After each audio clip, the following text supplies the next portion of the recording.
ఆంధ్రప్రదేశ్ని కరువు రహిత రాష్ట్రంగా తీర్చిదిద్దే ప్రయత్నం చాలా వేగంగా ముందుకు సాగుతోంది. ఇవాళ ముఖ్యమంత్రి అనంతపురం జిల్లాలో పర్యటించారు. అనంతపురంలో హంద్రీనివా ప్రాజెక్టు పనులని పర్యవేక్షించారు. నిన్న తూర్పు పశ్చిమ గోదావరి జిల్లాలో పర్యటనలో ముఖ్యమంత్రి గారు పట్టిసీమని, పోలవరాన్ని సందర్శించారు. అక్కడ పనులని అధికారులతోటి సమీక్ష చేశారు. ఆగస్టు 15 నాటికల్లా పట్టిసీమ మొదటి దశని పూర్తి చేసి పొలాలకి నీళ్లు ఇవ్వడం ముఖ్యమంత్రి గారి కృతనిశ్చయం. దానికి తగ్గట్టుగా పనులు వేగవంతంగా జరగాలని అధికారులని ఆదేశించారు. రాజమండ్రిలోనూ నరసాపురంలోనూ నిన్న పుష్కరం పనులని ముఖ్యమంత్రి గారు సమీక్ష చేశారు.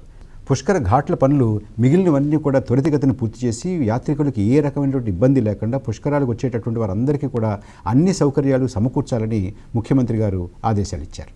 రేపు ఉదయం కేబినెట్ సమావేశం ఉంది. ఈ కేబినెట్ సమావేశం తర్వాత కొన్ని రివ్యూలు చేసుకున్న తర్వాత రాత్రికి ముఖ్యమంత్రి గారు జపాన్ బయలుదేరి వెళ్తారు.